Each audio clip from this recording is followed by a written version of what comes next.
Greetings, my name is Jason Marcellus, and when I was in high school, I was watching a program on television called Read Royalty.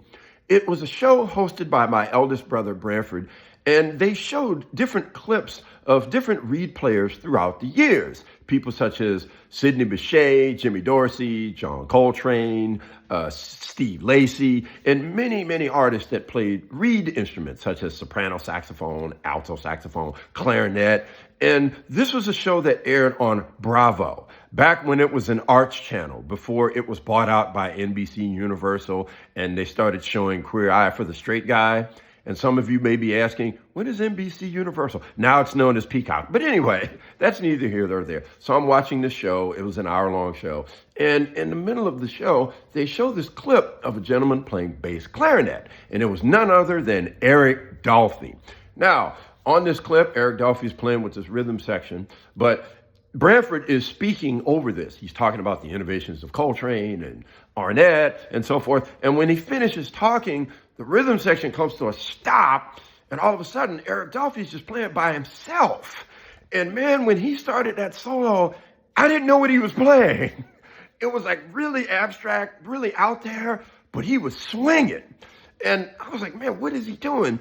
And then as the rhythm section starts to come in, the video cuts out and they go to a video of Arnett Coleman.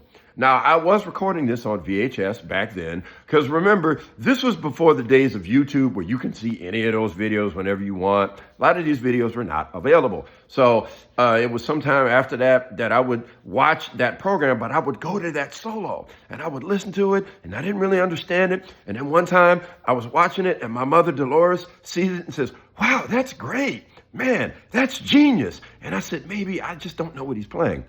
So what I had to do was I had to make an assumption based on what that rhythm section was playing on the last A section. I said, I think they may be playing the Billy Strayhorn tune, Take the A Train. Okay, so let me just pretend that he's playing in AABA form. And then I listened to the solo and I realized he's playing this form because there's resolution points. And things are being resolved on the last A or the bridge or the top. And then I listened a few more times and I realized, wait, he's playing these chord changes. This is incredible, but it's just super abstract. He would go out, but then he would come in, and then he'd resolve on a triad, and then he might play this chord. Wow, this is great. Now, near the end of the clip, when I saw the rhythm section coming in and the clip comes out, I said, wait a minute. Why do I get the feeling that the rhythm section may have come in at the wrong place? So anyway, this was a bit of a cliffhanger until not long after this, a musician comes up to me and says, hey man, they just released this video of the Charles Mingus Sextet. Like, really? Yeah, Clifford Jordan is on it, Eric Dolphy. I say, Eric Dolphy, do they play Take the A Train? Yeah, man, I got to see that video. And so I get the video, and the video is indeed Charles Mingus Sextet, and it was on VHS, and I put the VHS in, press fast forward. I'm not even trying to start it from the beginning. I'm like, I got to go to Eric Dolphy's solo right now. And I fast forward through like probably 45 minutes of music, and I get to Dolphy's solo, and the first chorus, he's playing with the rhythm section, and I said, oh yeah, okay, this is unbelievable. It's really abstract, but okay, now I see what it is that he's doing. And then my other question was, okay, now does the rhythm section come in wrong in the wrong place when he's nearing the end of his little solo feature? And the answer was yes. I was able to confirm that they had misheard some rhythmic things and they did come in at the wrong place. Eric Dolphy was not happy about it for about a chorus, but he recovered, and then the next chorus is just unbelievable. But anyway, the video was the Charles Mingus Sextet live in Oslo, 1964. And I eventually did rewind the tape back when we had VHS, and I played it from the beginning, and it started with So Long, Eric, and it's an unbelievable performance. Eric Dolphy plays alto saxophone, great solo, great interplay with the band.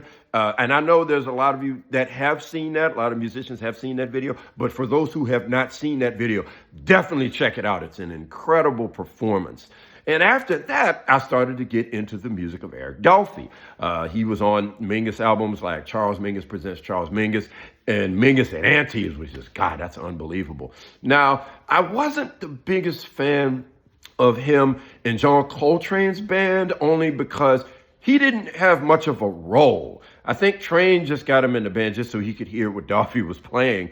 And I mean, that's great for Train, but he didn't really have much of a role. A lot of it was just him kind of taking a solo on some things. Now, the one exception is the tune India. And that was Train on soprano and Dolphy on bass clarinet. And it's like they're playing this folk melody together. And that was just great. But no, that's just my personal opinion on that. But then I started to hear other Eric Dolphy albums, such as Out to Lunch, which is very abstract but very structured. What was it? Out There, I think, has On Green Dolphin Street on it. And Iron Man is great. And one more Eric Dolphy moment that I want to talk about is from a Max Roach record called Percussion Bitter Sweet. This was reissued to CD in, I think, 94, I think it was, or 93, maybe 93. Anyway, it was an album originally recorded in the early 1960s. And the last tune on that album was called Man from South Africa. And it was a tune that was in 7/4, which means some guys were not comfortable with that. And that's all I got to say about that. But Eric Dolphy takes his solo. And the first phrase, he kind of stumbles rhythmically, just a little bit. Wasn't nothing super noticeable, but it was just a little bit of a stumble. But after that, he recovered and he's playing and the solo gets stronger.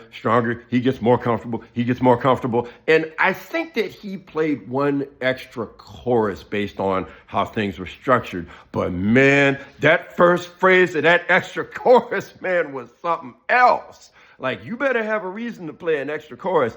And Eric Dolphy gave a reason with that last phrase. So that's my stories on when I first discovered Eric Dolphy. And Eric Dolphy is definitely one of the great players of our music. And he's definitely one of my favorite players as well.